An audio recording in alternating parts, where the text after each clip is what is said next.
இனி விரிவான செய்திகள். தன்னுடைய அண்ணனுக்கு பதவி கேட்டு பாஜக சட்டமன்ற உறுப்பினர் சாய்ஜி சரவணகுமார் அமைச்சரை விமர்சனம் செய்து வருவதாக பாஜக தலைவர் வி.பி. ராமலிங்கம் தெரிவித்துள்ளார். புதுவையில் இன்று செய்தியாளர்களை சந்தித்த பாஜக தலைவர் வி.பி. ராமலிங்கம், அமைச்சர் நமச்சிவாயம், பாஜக சட்டமன்ற உறுப்பினர் சாய் சரவணகுமார் இடையே நடக்கும் கருத்து மோதல் குறித்து கட்சி தலைமைக்கு தெரியப்படுத்தினேன். இருவரையும் அழைத்து பொதுவெளியில் விமர்சிக்க கூடாது என அறிவுறுத்தப்பட்டுள்ளது.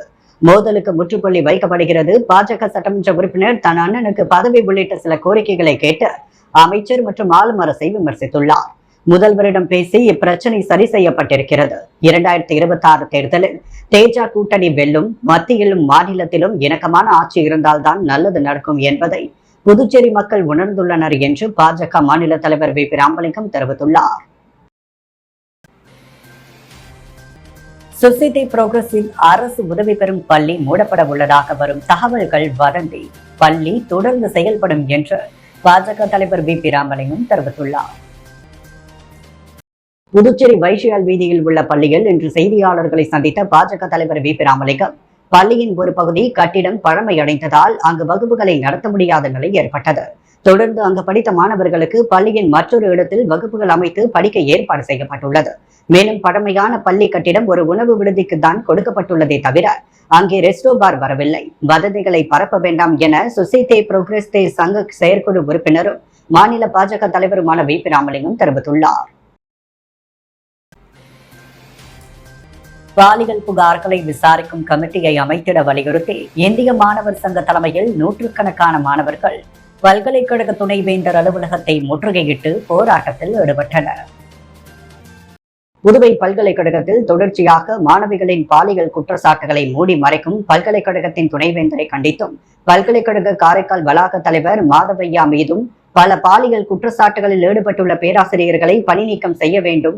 பல்கலைக்கழக மானியக் குழு 2015 விதிகளின்படி பாலியல் புகார்களை விசாரிக்கும் கமிட்டியை அமைத்திட வேண்டும் என வலியுறுத்தி இந்திய மாணவர் சங்க தலைமையில் நூற்றுக்கணக்கான மாணவர்கள் துணைவேந்தர் அலுவலகத்தை முற்றுகையிட்டு போராட்டத்தில் ஈடுபட்டனர். புதுச்சேரி அரசு தேசிய புகையிலை கட்டுப்பாட்டு திட்டம், மாநில புகையிலை கட்டுப்பாட்டு மையம், அரசு மார்பு நோய் நிலையம் சார்பில் புகையில்லா இளைஞர் நல பிரச்சாரம் 3.0 விழிப்புணர்வு பேரணியை முதலமைச்சர் ரங்கசாமி கொடியசைத்து துவக்கி வைத்தார். இதில் 300க்கும் மேற்பட்ட மருத்துவ மாணவர்கள் பேரணியாக சென்று விழிப்புணர்வு ஏற்படுத்தினர். புதுச்சேரி அரசு தேசிய புகையிலை கட்டுப்பாட்டு திட்டம், மாநில புகையிலை கட்டுப்பாட்டு மையம், அரசு மார்பு நோய் சார்பில் புகையிலை இல்லா இளைஞர் நலன் பிரச்சாரம் 3.0 விழிப்புணர்வு பேரணி இந்திரா காந்தி மருத்துவக் கல்லூரி மற்றும் ஆராய்ச்சி மையத்தில் துவங்கியது. இதில் சிறப்பு விருந்தினராக முதலமைச்சர் ரங்கசாமி கலந்து கொண்டு விழிப்புணர்வு பேரணியை துவக்கி வைத்தார். மேலும் விழிப்புணர்வு வாகன பிரச்சாரத்தையும் துவக்கி வைத்தார். இன்று துவங்கிய இந்த பிரச்சாரமானது டிசம்பர் 9ஆம் தேதி வரை 60 நாட்கள் மாநிலம் முழுவதும் பல்வேறு விழிப்புணர்வுடன் மேற்கொள்ளப்பட உள்ளது. இளம் பருவத்தினர் மற்றும் இளைஞர்களிடையே புகையிலை பயன்பாட்டை குறைப்பதை நோக்கமாக கொண்டு இந்த பிரச்சாரம் துவங்கப்பட்டுள்ளது. மருத்துவக் கல்லூரி வளாகத்திலிருந்து துவங்கிய மாணவர்களின் இந்த விழிப்புணர்வு பிரச்சார பேரணி முக்கிய வீதிகளின் வழியாக சென்று மீண்டும் மருத்துவமனையில் நடைபெற்றது. இந்த நிகழ்வில் அரசு கொறடா ஏ.கே.டி. ஆறுமுகம், சட்டமன்ற உறுப்பினர் ரமேஷ், மாவட்ட ஆட்சியர் குலோத்துங்கன், சுகாதாரத்துறை இயக்குநர் செவ்வேல், திட்ட இயக்குநர் கோவிந்தராஜன், இயக்குநர் உதய் சங்கர் நிகழ்ச்சிக்கான அனைத்து ஏற்பாடுகளையும் மாநில ஆலோசகர் சூரியகுமார் செய்திருந்தனர். விழிப்புணர்வு பேரணியில் சுமார் 300க்கும் மேற்பட்ட மாணவ மாணவிகள் கலந்து கொண்டு புகையிலையினால் ஏற்படக்கூடிய நுரையீரல் புற்றுநோய், வாய் மற்றும் தொண்டை புற்றுநோய், இதய நோய்கள், பக்கவாதம், நாள்பட்ட சுவாச நோய்கள் பற்றிய விழிப்புணர்வு பதாகைகளை கையில் ஏந்தியவாறு பொதுமக்களிடையே விழிப்புணர்வை ஏற்படுத்தினர். முதலியார்பேட்டையில் எல் வடிவ வாய்க்கால் அமைக்கும் பணியினை உள்துறை அமைச்சர் நமச்சிவாயம் துவக்கி வைத்தார். புதுச்சேரி நகராட்சி முதலியார்பேட்டை சட்டமன்ற தொகுதிக்குட்பட்ட நயினார் மண்டபம், சுதானா நகர் ஆர்ச் சாலைகள் எல் வடிவ வாய்க்கால் கட்டுதல் பணிக்கு முன்னாள் சட்டமன்ற உறுப்பினர் அசோக் பாபு தொகுதி மேம்பாட்டு நிதியிலிருந்து 69,978,978 ரூபாய் செலவில் புதுச்சேரி நகராட்சி மூலம் பணி மேற்கொள்ள உள்துறை அமைச்சர் நமச்சிவாயம் பூமி பூஜை செய்து பணியை துவக்கி வைத்தார். இந்நிகழ்ச்சியில் சட்டமன்ற உறுப்பினர் செல்வம் சிறப்பு அழைப்பாளராக கலந்து கொண்டனர். புதுச்சேரி நகராட்சி ஆணையர் கந்தசாமி, செயற்பொறியாளர் சிவபாலன், உதவி பொறியாளர் வெங்கடாச்சலபதி, இளநிலை பொறியாளர் ரமேஷ் மற்றும் வணிக பிரிவு தலைவர் சத்யராஜ், நகர மாவட்ட துணைத் தலைவர் விஜயகுமார், சின்னத்தம்பி திருச்சந்திரன், மகளிர் அணி மாநில செயற்குழு உறுப்பினர் மஞ்சுளா பரமேஸ்வரன், மகளிர் அணி நகர மாவட்ட தலைவி அனுராதா, தொகுதி தலைவி புவனேஸ்வரி, ஊர் பொதுமக்கள் திரளாக கலந்து கொண்டனர். இதற்கான ஏற்பாடுகள் ஒப்பந்ததாரர் ராஜேஷ் சிறப்பாக செய்திருந்தார். புதுச்சேரி ராஜ்பவன் தொகுதி பாஜக சார்பில் நடைபெற்ற இலவச மருத்துவ முகாமை பாஜக தலைவர் வி.பி. ராமலிங்கம் துவக்கி வைத்தார். புதுச்சேரி பாஜக ராஜ்பவன் தொகுதி மற்றும் அறுபடை வீடு மருத்துவக் கல்லூரி இணைந்து நடத்திய மாபெரும் இலவச மருத்துவ முகாம் வாழைக்குளம் செங்கனியம்மன் ஆலயத்தில் நடைபெற்றது. இந்த மாபெரும் மருத்துவ முகாமை பாஜக மாநில தலைவர் வி.பி. ராமலிங்கம் துவக்கி வைத்தார். இதில் பொது மருத்துவம், குழந்தைகள் நலன், மகப்பேறு, கர்ப்பப்பை மற்றும் மார்பக புற்றுநோய் விழிப்புணர்வு மற்றும் பரிசோதனை, கண் மற்றும் காது, மூக்கு, தொண்டை பரிசோதனை செய்யப்பட்டு மருந்துகளும் மாத்திரைகளும் வழங்கப்பட்டது. ஏராளமான பொதுமக்கள் கலந்து கொண்டு பயன்பெற்றனர். இந்த முகாமில் வல்லுநர் பிரிவு மாநில அமைப்பாளர் நாகராஜன், மாநில செயற்குழு உறுப்பினர் ஆனந்த கண்ணன், நகர மாவட்ட பொதுச் செயலாளர் ஸ்ரீனிவாச பெருமாள், மாநில மகளிர் அணி தலைவி தாமரை செல்வி உட்பட பலர் கலந்து கொண்டனர். பாட்டாளி மக்கள் கட்சியின் தலைவர் மருத்துவர் அன்புமணி ராமதாஸ் பிறந்த நாளையொட்டி புதுச்சேரியில் மிகவும் பிரசித்தி பெற்ற மணக்குள விநாயகர் கோவிலில் நிர்வாகிகள் தங்கத்தேர் இழுத்து சிறப்பு வழிபாடு நடத்தி பல்வேறு நலத்திட்ட உதவிகளை வழங்கினர். பாட்டாளி மக்கள் கட்சியின் தலைவர் மருத்துவர் அன்புமணி ராமதாஸின் 57வது பிறந்தநாள் விழா புதுச்சேரி மாநில பாட்டாளி மக்கள் கட்சி சார்பில் வெகு விமர்சையாக கொண்டாடப்பட்டது. பிறந்த நாளை முன்னிட்டு புதுவையில் மிகவும் பிரசித்தி பெற்ற ஸ்ரீ மணக்குள விநாயகர் கோவிலில் கட்சியின் மாநில துணை அமைப்பாளர் வடிவேல் கவுண்டர் தலைமையில் நிர்வாகிகள் தங்கத்தேர் இழுத்து அன்புமணி பெயரில் சிறப்பு பிரார்த்தனை செய்தனர். தொடர்ந்து கோவிலுக்கு வந்த பக்தர்களுக்கு பிரசாதமும் வழங்கப்பட்டது. அதேபோல் கவுண்டன்பாளையம் பகுதியில் உள்ள வணிகர் சங்க அலுவலகத்தில் துப்புரவு பணியாளர்களுக்கு அரிசி, உடைகள், பல்வேறு நலத்திட்ட உதவிகள், அன்னதானம் வழங்கப்பட்டது. இந்நிகழ்ச்சியில் மாநில நிர்வாகிகள் மதியழகன், முருகன், சேகர், ஜெயபால், சிவா, பாண்டிதுரை உள்ளிட்ட ஏராளமான நிர்வாகிகள் கலந்து கொண்டனர். அன்புமணி ராமதாஸ் பிறந்த நாளை முன்னிட்டு மாநிலம் முழுவதும் பல்வேறு இடங்களில் நலத்திட்ட உதவிகள் வழங்கப்பட்டது. நல்லவாடு வடக்கு பகுதியை சேர்ந்த 3 மீனவர்களை நள்ளிரவில் போலீசார் திடீரென விசாரணைக்கு அழைத்து சென்றதால் அப்பகுதியில் பரபரப்பு ஏற்பட்டது. நல்லவாடு வடக்கு புதுச்சேரி மாநிலத்தில் உள்ள விஜய், கார்த்திபன், சபரிநாதன் ஆகிய 3 பேரை நேற்று நள்ளிரவு 12 மணி அளவில் தவளக்குப்பம் போலீசார் விசாரணைக்கு அழைத்து வந்ததாக கூறப்படுகிறது. இதுகுறித்து தகவல் அறிந்த மீனவர்கள் மற்றும் பெண்கள் 50க்கும் மேற்பட்டவர்கள் தவளக்குப்பம் காவல் நிலையத்தில் அதிகாலை 5 மணி அளவில் திரண்டனர். அதனால் அந்த பகுதியில் சிறிது நேரம் பரபரப்பு ஏற்பட்டது. விசாரணைக்கு அழைத்து வந்த 3 பேரை விடுவிக்குமாறு கோஷங்கள் எழுப்பி காவல் நிலையம் எதிரில் சாலையில் அமர்ந்து சாலை மறியலில் ஈடுபட்டனர். மீண்டும் அந்த பகுதியில் பதற்றம் ஏற்படவே இதுகுறித்து தகவல் அறிந்த தெற்கு பகுதி போலீஸ் எஸ்பி செல்வம் தவளக்குப்பம் காவல் நிலையம் விரைந்து வந்து சாலை மறியலில் ஈடுபட்டவர்களிடம் பேச்சுவார்த்தை நடத்தினார். வடக்கு பகுதியை சேர்ந்த மீனவர் ஒருவரின் படகில் இந்த இன்ஜினில் மண்ணள்ளி கொட்டியதாக ஏற்பட்ட புகார் அடிப்படையில் இந்த நடவடிக்கையை மேற்கொண்டதாக போலீசார் தெரிவித்தனர்.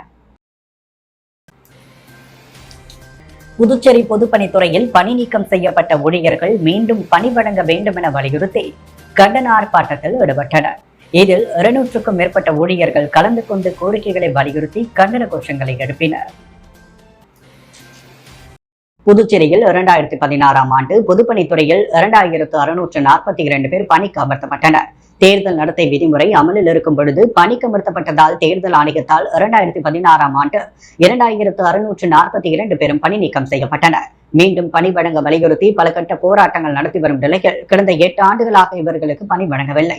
இந்நிலையில் கடந்த பட்ஜெட் கூட்டத்தொடரில் பணி நீக்கம் செய்யப்பட்ட 2642 பேருக்கும் பணி வழங்கப்படும் என்றும் அவர்களுக்கு மாதம் 10,000 ரூபாய் ஊதியம் வழங்கப்படும் என்றும் முதலமைச்சர் ரங்கசாமி அறிவித்திருந்தார். ஆனால் இதுவரை அந்த அறிவிப்பு செயல்படுத்தப்படவில்லை. இதனை கண்டித்தும் பணி நீக்கம் செய்யப்பட்ட பொதுப்பணித்துறை ஊழியர்கள் கண்டன ஆர்ப்பாட்டத்தில் ஈடுபட்டனர். சுதேசி பஞ்சாலை அருகே நடைபெற்ற கண்டன ஆர்ப்பாட்டத்திற்கு போராட்டக்குழு ஒருங்கிணைப்பாளர் தெய்வீகன் தலைமை தாங்க சுமார் 200க்கும் மேற்பட்ட ஊழியர்கள் கலந்து கொண்டு கோரிக்கைகளை வலியுறுத்தி கண்டன கோஷமிட்டனர். தீபாவளி உதவித்தொகையை 6,000 ரூபாயாக உயர்த்தி வழங்க வலியுறுத்தி AITUC கட்டடக்கலை தொழிலாளர்கள் போராட்டத்தில் ஈடுபட்டனர். புதுவை மாநில கட்டடக்கலை AITUC சங்கத்தின் சார்பாக வருகின்ற தீபாவளி பண்டிகைக்கு வழங்கப்படுகின்ற உதவித்தொகையை 6,000 ரூபாயாக உயர்த்தி வழங்கிட வேண்டும். கட்டட மற்றும் கட்டுமான தொழிலாளர் நல வாரியத்தில் 10 ஆண்டுகளுக்கு மேலாக தொழிலாளர் நல உறுப்பினர்கள் போர்டு மெம்பர்கள் போடப்படாமல் நல வாரியம் முடங்கி கிடக்கிறது. எனவே உடனடியாக போர்டு மெம்பர்களை நியமிக்க வேண்டும். AITUC சங்கத்தை சார்ந்தவர்களை போர்டு உறுப்பினராக நியமித்திட வேண்டும். வன வாரியத்தில் செயல்படுத்தப்படாமல் இருக்கின்ற நலத்திட்டங்கள் உடனடியாக அமலாக்கிட வேண்டும் போன்ற கோரிக்கைகள் வலியுறுத்தி சட்டமன்றம் முன்பாக ஆர்ப்பாட்டம் நடைபெற்றது. சங்கத்தின் மாநில தலைவர் விஸ்வநாதன், சங்கத்தின் பொதுச் செயலாளர் சந்திரசேகரன் ஆகியோர் தலைமையில் நடைபெற்ற போராட்டத்தில் ஏஐடியுசி மாநில செயல் தலைவர் அபிஷேகம், மாநில தலைவர் தினேஷ் பொன்னையா, பொதுச் செயலாளர் சேது செல்வம், பொருளாளர் அந்தோணி கலந்து கொண்டு போராட்டத்தை வாழ்த்து பேசினர். புதுவை மாநில கட்டிடக்கடை தொழிலாளர் சங்கத்தின் துணைத் தலைவர் ஞானவேல், பாலன், ராஜகுமாரி, முத்துவேல், கோடீஸ்வரன், அன்பழகன், பிரபு ஆகியோர் இப்போராட்டத்திற்கு முன்னிலை வகித்தனர். பல பகுதிகளிலிருந்து கட்டிட தொழிலாளர்கள் கலந்து கொண்டு போராட்டத்தை சிறப்பித்தனர். போராட்டத்தின் இறுதியில் புதுச்சேரி மாநில முதலமைச்சரை சந்தித்து கோரிக்கை மனு கொடுத்து பேசப்பட்டது. முதல்வர் கோரிக்கை சம்பந்தமாக உடனடி நடவடிக்கை எடுப்பதாக உறுதியளித்திருக்கிறார். காரைக்காலில் விவசாயம் செய்வதற்கு மின் இணைப்பு வழங்க மறுப்பதாகவும், காரைக்காலில் உள்ள மத்திய பல்கலைக்கழக கிளையில் பேராசிரியர் ஒருவர் மாணவிகளுக்கு பாலியல் தொல்லை கொடுப்பதாகவும் கவர்னரிடம் முன்னாள் அமைச்சர் கமலக்கண்ணன் அடுக்கடுக்கான புகார்களை தெரிவித்துள்ளார். திருநள்ளாறு தற்பரண்யேஸ்வரர் கோவிலுக்கு சொந்தமான நிலங்களில் விவசாயம் செய்ய போர்வெல் மூலம் தண்ணீர் எடுக்க மின்சார இணைப்பு கேட்டு கோவில் நிர்வாக அதிகாரியிடம் விவசாயிகள் மனு அளித்துள்ளனர். ஆனால் குத்தகை பாக்கியை காரணம் காட்டி அவர்களுக்கு ஓராண்டாகியும் இதுவரை மின் இணைப்பு கொடுக்கப்படவில்லை. இது தொடர்பாக துணைநிலை ஆளுநரிடம் மனு அளித்தும் விரைவில் இணைப்பு வழங்குவதாக தெரிவித்துள்ளார். அது மட்டுமின்றி வேளாண் துறையின் இயக்குநர் வசந்தகுமார் பணி ஓய்வு பெற்று சென்று 100 நாட்களுக்கு மேலாகவும் இதுவரை அத்துறைக்கு இயக்குநர் நியமிக்கப்படவில்லை. இதன் காரணமாக வேளாண் துறையில் பல்வேறு பணிகள் முடங்கி போயுள்ளது. உடனடியாக தகுதி வாய்ந்த வேளாண் அதிகாரியை நியமிக்க வேண்டும் என்றும் கேட்டுள்ளனர். பரிசீலனை செய்வதாக துணைநிலை ஆளுநர் கூறியுள்ளார்.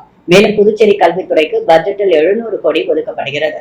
இதன் இயக்குநராக இருந்த பிரியதர்ஷினி IAS பதவி உயர்வு பெற்று 100 நாட்களுக்கு மேலாகிறது. ஆனால் அத்துறைக்கும் இதுவரை இயக்குநர் நியமிக்கப்படவில்லை. இது முக்கிய துறைகள் என்பதால் அதிலும் பல பணிகள் பாதிக்கப்பட்டுள்ளது. மேலும் அது மட்டுமின்றி காரைக்காலில் உள்ள புதுச்சேரி மத்திய பல்கலைக்கழகத்தின் கிளையின் பேராசிரியர் மாதவையா அங்கு படிக்கும் மாணவிகளுக்கு பாலியல் தொல்லை கொடுப்பதாக தகவல் பரவியது. அந்த பேராசிரியர் பல பெண்களிடம் தவறாக நடந்து கொண்டதற்கான ஆதாரங்கள் இருக்கின்றது. அதன் அடிப்படையில் அவர் மீது நடவடிக்கை எடுக்க வேண்டும் என்ற கோரிக்கை மனுவையும் துணைநிலை ஆளுநரிடம் வழங்கினர். மனுவை பெற்றுக்கொண்ட துணைநிலை ஆளுநர் போலீசார் விசாரித்தார்களா என்று கேட்டார். தவறு நடப்பது உண்மை, அதன் மீது நீங்கள் தான் நடவடிக்கை எடுக்க வேண்டும் என்று கோரிக்கை வைத்துள்ளனர். காரைக்காலில் பொறியியல் கல்லூரிகளில் லேட்ரல் என்ட்ரி இடங்கள் இருந்தும் கொடுக்கப்படாமல் உள்ளது. அதற்கு உடனடியாக அனுமதி வழங்க வேண்டும் என்றும் கூறியுள்ளனர். மாணவிகளுக்கு பாலியல் தொல்லை கொடுத்தது தொடர்பாக பேராசிரியர் மீது நடவடிக்கை எடுக்க வலியுறுத்தி மீண்டும் RSS உள்ளிட்ட அனைத்து கட்சிகளுடன் சேர்ந்து பல்கலைக்கழக கிளை முன்பு போராட்டம் செய்ய உள்ளனர். பொது பிரச்சனைக்காக யாருடன் வேண்டுமானாலும் சேர்ந்து போராட்டம் செய்ய தயாராக இருக்கிறேன் எனவும் தெரிவித்துள்ளனர். வெளி மாநிலங்களிலிருந்து வந்து புதுச்சேரியில் அறையெடுத்து தங்கி செயின் பறிப்பு சம்பவத்தில் ஈடுபட்டு வந்த மகாராஷ்டிரா மற்றும் தமிழக வாலிபர்களை புதுவை போலீசார் கைது செய்தனர். புதுச்சேரி முதலியார்பேட்டையை சேர்ந்தவர் கலைவாணி. இவர் கடந்த 2ஆம் தேதி மாரியம்மன் கோவில் பின்புறம் நடைபயிற்சி சென்று கொண்டிருந்தார். அப்பொழுது ஹெல்மெட் அணிந்து வந்த மர்ம நபர் கலைவாணி அறிந்திருந்த 3 சவரன் செயினை பறித்து சென்றார். அதே நேரத்தில் முதலியார்பேட்டை மற்றும் ரெட்டியார்பாளையம் சாலைகள் நடந்து சென்று பெண்களிடமும் அதே ஹெல்மெட் அணிந்த மர்ம நபர் கைவரிசை காட்டினார். இது குறித்து பாதிக்கப்பட்ட பெண் முதலியார்பேட்டை காவல் நிலையத்தில் அளித்த புகாரின் அடிப்படையில் வழக்கு பதிவு செய்த போலீசார் தனிப்படை அமைத்து குற்றவாளிகளை தேடி வந்தனர். மேலும் ரெட்டியார்பாளையம், முதலியார்பேட்டை, உருளையன்பேட்டை உள்ளிட்ட பகுதிகளில் உள்ள CCTV காட்சிகளையும் போலீசார் ஆய்வு செய்தனர். அதில் ஹெல்மெட் அணிந்து செயின் பறிப்பில் ஈடுபட்ட மர்ம நபரின் இருசக்கர வாகனத்தில் தெரிய வந்தது. அதையடுத்து தனிப்படை போலீசார் தமிழகம், ஆந்திரா, கர்நாடகா, கேரளா, மகாராஷ்டிரா உள்ளிட்ட பல்வேறு மாநிலங்களில் தேடி வந்த நிலையில் அவர்கள் சென்னையில் பதுங்கியிருப்பது தெரிய வந்தது. இதையடுத்து 3 பேரையும் கைது செய்த போலீசார் புதுச்சேரிக்கு அழைத்து வந்து விசாரணை நடத்தினர். அதில் மகாராஷ்டிராவை சேர்ந்த அமுல் என்பதும் இவர் மீது 30க்கும் மேற்பட்ட செயின் பறிப்பு வழக்குகள் நிலுவையில் உள்ளதும் தெரிய வந்தது. தமிழகத்தில் செயின் பறிப்பில் ஈடுபட்ட அவரை தமிழக போலீசார் கைது செய்து புழல் சிறையில் அடைத்திருந்தனர். கடந்த வாரம் சிறையில் இருந்து ஜாமீனில் வெளியே வந்த இவர் சிறையில் இருக்கும் பொழுது பழக்கம் ஏற்பட்ட சென்னையை சேர்ந்த ஷாகுல் அமீத் மற்றும் மூர்த்தி ஆகியோருடன் இணைந்து புதுச்சேரியில் அறையெடுத்து தங்கி செயின் பறிப்பில் ஈடுபட்டது தெரிய வந்தது. இதையடுத்து அவர்களிடம் இருந்த 23 கிராம் தங்க செயின் மற்றும் திருட்டுக்கு பயன்படுத்திய மோட்டார் சைக்கிள், செல்போன் மற்றும் 55,000 ரூபாய் ரொக்கப்பணம் ஆகியவை பறிமுதல் செய்த போலீசார் 3 பேரையும் நீதிமன்றத்தில் ஆஜர்படுத்தி சிறையில் அடைத்தனர். மத்திய அரசுடன் ஒத்துப்போகும் அரசு புதுச்சேரி ஆட்சியில் அமைந்தால்தான் மாநிலம் வளர்ச்சியடையும் என்று முதியோர் உதவித்தொகை வழங்கும் நிகழ்வில் பங்கேற்ற வேளாண் துறை அமைச்சர் தேனி ஜெயக்குமார் தெரிவித்துள்ளார். புதுச்சேரி அரியாங்குப்பம் தொகுதியில் புதிதாக முதியோர் உதவித்தொகை கேட்டு சுமார் 300க்கும் மேற்பட்டவர்கள் விண்ணப்பித்திருந்தனர். அவர்களுக்கு புதுவை அரசின் ஒப்புதல் பெறப்பட்டு ஓய்வூதியம் பெறுவதற்கான ஆணை நிகழ்வு புதுவை மகளிர் மற்றும் குழந்தைகள் மேம்பாட்டுத்துறை சார்பில் அரியங்குப்பம் காமராஜர் திருமண மண்டபத்தில் நடைபெற்றது. தொகுதியின் சட்டமன்ற உறுப்பினர் பாஸ்கரேந்திர தட்சிணாமூர்த்தி தலைமையில் நடைபெற்ற முதியோர் உதவித்தொகை வழங்கும் விழாவில் சிறப்பு விருந்தினராக தேனி ஜெயக்குமார் கலந்து கொண்டு அரியங்குப்பம் தொகுதியைச் சேர்ந்த முதியோர் உதவித்தொகை பெறும் பயனாளிகளுக்கு அதற்கான ஆணையை வழங்கினார். இந்நிகழ்ச்சியில் பேசிய வேளாண் துறை அமைச்சர் தேனி ஜெயக்குமார், புதுச்சேரியில் முதலமைச்சர் ரங்கசாமி தலைமையில் ஆட்சி அமைத்த பிறகு 5000த்திற்கும் மேற்பட்ட இளைஞர்களுக்கு வேலை வாய்ப்பு வழங்கப்பட்டுள்ளது. அது மட்டுமில்லாமல் மாதந்தோறும் 1000 ரூபாய் உதவித்தொகை வழங்கப்படுகிறது. ஆரம்ப கல்வி முதல் ஆராய்ச்சி கல்வி வரை இலவச கல்வி புதுச்சேரி மாநிலத்தில் மட்டுமே வழங்கப்படுகிறது என்று சுட்டிக்காட்டிய அவர், கடந்த காலங்களில் அரியங்குப்பம் தொகுதி எந்த வளர்ச்சியும் இல்லாமல் இருந்தது. தற்பொழுது பாஸ்கரேந்திர தட்சிணாமூர்த்தி சட்டமன்ற உறுப்பினரான பின்பு அரியங்குப்பம் தொகுதி முன்னோடியாக திகழ்கிறது என்று குறிப்பிட்டார். மத்திய அரசோடு ஒத்துப்போகும் அரசு புதுச்சேரியில் அமைந்தால்தான் மாநிலம் வளர்ச்சியடையும் என்றும் குறிப்பிட்டார். இந்நிகழ்ச்சியில் புதுவை அரியங்குப்பம் தொகுதியைச் சேர்ந்த ஏராளமான பொதுமக்கள், ஜனநாயக கூட்டணி கட்சியைச் சேர்ந்த நிர்வாகிகள் பலர் கலந்து கொண்டனர். மரபணு மாற்று பயிர்களை தடை செய்ய கோரி புதுவையில் விவசாயிகளின் பேரணி நடைபெற்றது. புதுச்சேரி பிரதேச நம்மாழ்வார் இயற்கை உழவர்கள் சங்கம், புதுச்சேரி நெல் ஜெயராமன் இயற்கை பல பயிர் சாகுபடியாளர்கள் சங்கம் மற்றும் பாரம்பரிய நெல் பாதுகாப்பு மையம் சார்பில் விவசாயிகளின் கண்டன பேரணி AFT சுதேசி மில் அருகில் நடைபெற்றது. பேரணி பிரதான வீதிகள் வழியாக ஆளுநர் மாளிகை அருகே நிறைவடைந்தது. மரபணு மாற்று பயிற்சிகளை புதுச்சேரியில் தடை செய்ய வேண்டும். தேசிய ஊரக வேலைவாய்ப்பு திட்டமான 100 நாள் வேலை திட்டத்தில் பணியாற்றுவோரை வேளாண்மைக்கு ஒதுக்கீடு செய்ய வேண்டும். வேளாண் மின் மோட்டார் மற்றும் உதிரி பாகங்களுக்கு GST வரியை நீக்க வேண்டும் என வலியுறுத்தி இப்பேரணி நடைபெற்றது. புதுச்சேரியை சேர்ந்த முதியோர், விதவை, முதிர்கண்ணி, கணவரால் கைவிடப்பட்டவர்கள் மற்றும் திருநங்கை நலனுக்கான உதவித்தொகை உப்பளம் தொகுதி சட்டமன்ற உறுப்பினர் அனிபால் கென்னடி வழங்கினார். புதுச்சேரி மகளிர் மற்றும் குழந்தைகள் மேம்பாட்டுத்துறை மூலம் புதுச்சேரியை சேர்ந்த பயனாளிகளுக்கு உதவித்தொகை வழங்கும் நிகழ்ச்சி மகாலட்சுமி திருமண மண்டபத்தில் நடைபெற்றது. இந்நிகழ்ச்சியில் திமுக உப்பளம் தொகுதி சட்டமன்ற உறுப்பினர் அனிபால் கென்னடி தலைமை தாங்கி பயனாளிகளுக்கு நேரடியாக உதவித்தொகையை வழங்கி வாழ்த்தினார். இந்நிகழ்ச்சியில் தொகுதி செயலாளர் சக்திவேல், அவைத்தலைவர் ஹரிகிருஷ்ணன், துணை செயலாளர் ராஜீவ் மற்றும் நிசா, ஆதி திராவிட துணை அமைப்பாளர் தங்கவேல், மாநில மீனவர் அணி துணை அமைப்பாளர் விநாயகமூர்த்தி, கிளை செயலாளர்கள் செல்வம், சந்துரு, கலப்பன், சக்தி, ரவி, இருதயராஜ், ராகேஷ், இளைஞரணி மணிகண்டன், மகளிரணி ஜோஸ்லின், மாணவரணி விஷ்ணு பலி உறுப்பினர்கள் மற்றும் ஏராளமான பொதுமக்கள் கலந்து கொண்டு நிகழ்ச்சியை சிறப்பித்தனர். அன்றாட செய்திகளை உடனுக்குடன் தெரிந்து கொள்ள பாண்டி ஹெட்லைன்ஸ் சேனலுக்கு சப்ஸ்கிரைப் செய்து கொள்ளுங்கள்.